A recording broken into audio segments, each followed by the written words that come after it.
Chapter 30. Oli tried to keep his hands steady. The problem with a bow is that even the slightest shaking would make the far tips of the bow move in wide arcs. Those wide arcs, in the corner of Oli's vision, were a constant reminder of his fear, a physical manifestation of his inward terror. "Do you know where you're going?" Tall said, running beside him. She had become even more stoic, closed off. Oli didn't blame her. The wood had a way of cauterizing the mind. It took away what you loved and made you keep moving. "Aye," Oli said. Of course he knew where he was going. He could still remember this path, these tree roots, these shadows. He had seen them night after night in every nightmare for years. He could still somehow remember the smell of yew wood from his father's bow, the scent of these flowers, the salty sweet dripping from his forehead. "Good," Tull said. "But you better slow down, or you'll get there alone." Oli blinked and turned around. Leone and his mother were a full bow shot back, their faces red and hot, glistening with sweat. Orelda especially looked ready to collapse, which only made Oli's fear worse. The only way she'd be making a return trip is if he carried her. They weren't far now, so maybe she'd make it there, but she would never make it back on her own feet. He'd see it done, though, even if he had to carry her every step of the way back. Oli didn't stop, but he did slow his pace. Tull's eyes nearly bore a hole into the side of his face. "What?" he asked. Tull wiped the sweat from her forehead and sucked in a deep breath. "You ain't even tired, are you?" "What?" he asked. Oli snorted. Of course he was tired. He was tired of this wood, of the princess, of death and fear. He was tired of worrying for his mother, his sister. He wasn't just tired. His soul was exhausted. Tull reached out and grabbed his shoulder, bringing his eyes back towards her. "You aren't. How is that even possible?" "What are you talking about? I'm tired." "No, you aren't. And that ain't natural." "And what does that mean?" "I've trained with the best soldiers in the king's ranks. A day like today would take a toll on any of them." She gestured to herself. "I'm barely making it. But you hardly broke a sweat. It's wrong. It's unnatural. The Badawai, they'd call that Siyong." "Siyong." Tull nodded, but said nothing more as Leone and Orelda stumbled closer. Orelda gasped for breath as she slowed to a walk beside Oli. "Might be a bit out of shape, yeah?" She looked as if she rolled about in a shallow stream, the sweat making her clothes cling to her skin. She fumbled for the water skin on her hip with shaking hands, slopping the last bit of water onto her mouth. Oli pulled her closer, handing her his own half-full water skin. Orelda didn't argue. Leone ran her hand through her hair, sticky with sweat. "How much further?" Her nose flared as she spoke, desperate for air, but trying not to show it. An hour more," Oli said, steadying his mother as she swayed. She leaned into him, the top of her head resting beneath his chin. Leone closed her eyes, her fingers clenching and unclenching on the pommel of her sword. "Get us there quickly, woodsman. And alive. Just keep up." "You've said that before." "I meant it before." Oli picked up the pace, half dragging his mother along. They moved too slowly, and he felt at any moment another pack of wolves could come, howling toward them. But as they jogged onward, his mother stumbling along beside him, he heard nothing. They passed over tree roots beneath a ceiling of squirming vines, down through a small gully, and around a trio of dark willows without incident.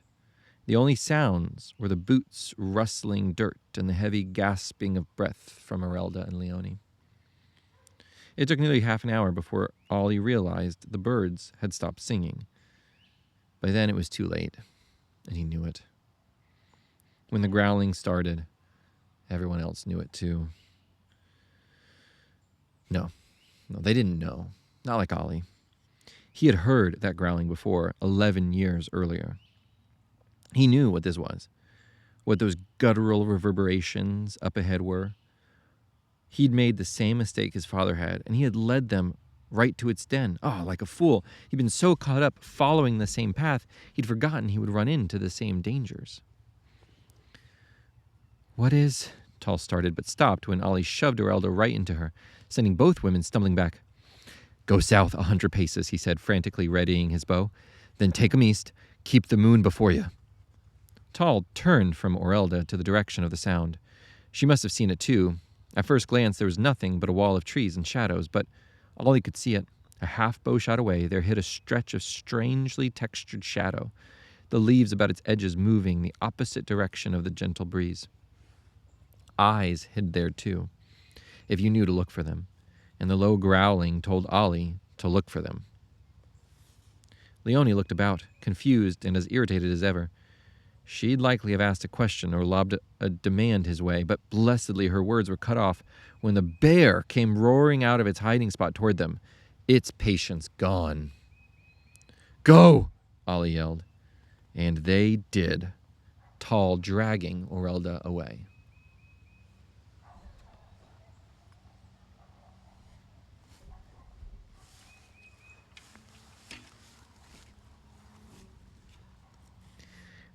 Leonie ran southward, which put Ollie and the demon bear to her left. She had only glimpsed the beast for an instant, but if she had ever had the chance to paint the thing, it would be the size of a small house with eyes of fire, fur like razor blades, and 6 pillar thick legs. We are in damnation. Leonie rarely fled a fight, but she was also well beyond arguing. If Ollie wanted to fight on his own, then she would not risk her and Tall's life if she did not have to. And besides, that beast had been otherworldly. Your Highness, Tall called, and Leonie twisted about to see the ranger and Orelda hobbling along behind her. Leonie cursed and sprinted back. Orelda had one arm around Tall's neck, and Leonie quickly grabbed Orelda's other arm and threw it over her own. Perhaps if the circumstances were different, she would have ordered Tall to leave the woman. But if Ollie found them without his mother, then they would be as good as dead. She existed as the only guarantee that the woodsman would find them again. It took another dozen paces before Leonie realized that she assumed Ollie would survive the fight with the demon bear.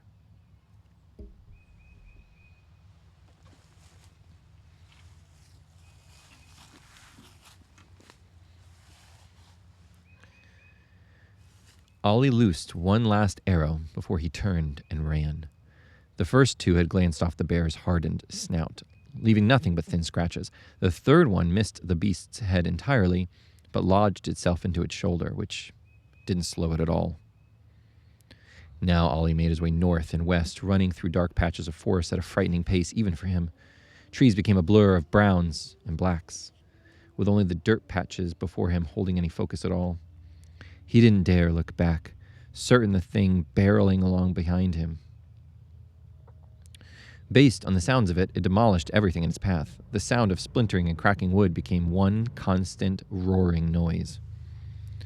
The last time Ollie had seen this creature, he had run around it with his father and 4 others, while 2 stayed back and kept it busy. They weren't supposed to die, just occupy it long enough for the others to get by, and then they were to run back to Watchful.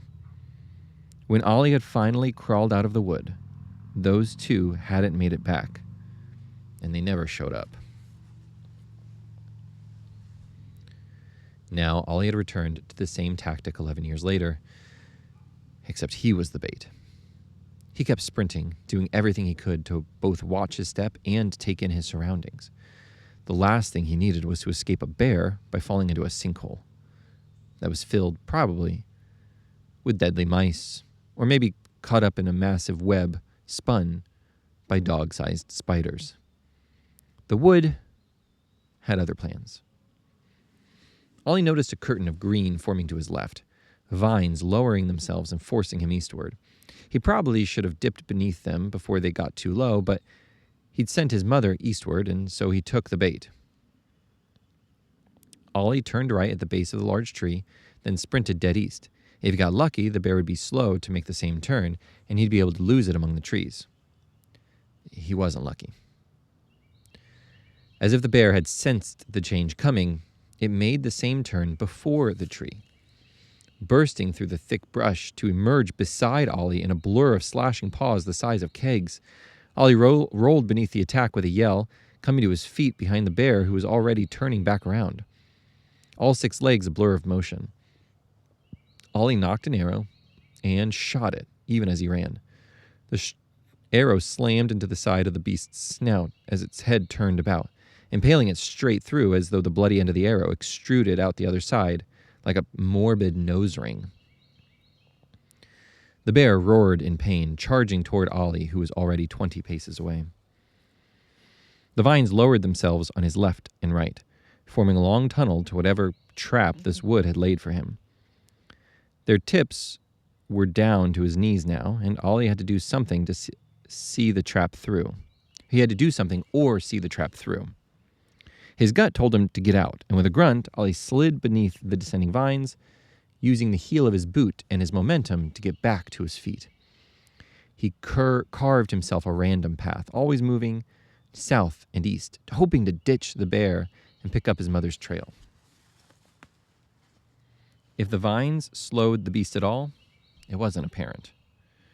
Ollie heard the rip-pop of vines yanked from the treetops as the bear passed through the vine wall, and then the roar of crushed and cracked branches resumed. Ollie's mind blurred in a cacophony of curses and frantic thoughts, his eyes scanning the world for something, anything, that would give him an edge. Nothing helped. It was all just squirming vines, massive trees, and birds? Perched in the branches above, watching Ollie with all the cold interest of someone surveying a bland meal, sat a pack of vultures. Dozens of them, or maybe more. Ollie could hardly take the focus off the path before him, but he had seen their like before, massive and black, half-feathered, with decaying eyes and chipped beaks. They smelled dinner. Make her curse this place. Ollie dodged left and back right, then over a fallen tree, a moss-laden rock, and then back into the moonlight to go east. The bear never slowed. Ollie, however, struggled to keep up the pace. His legs moved as fast as ever, but the chase had been going on for far too long. If he didn't end it soon, he was bound to trip, run into a ditch, or fall into any of the other woods traps. Whatever happened, it would not be good. Ollie knocked another arrow as he leapt over a knee-high rock. When he landed, he spotted the closest thing he'd get to a gift. A house-sized boulder with moss-covered sides and a series of small rocks littered about it, all bathed in moonlight. Ollie didn't think. He just sprinted in that direction without a plan. 2 heartbeats later, he leapt onto one of the nearest rocks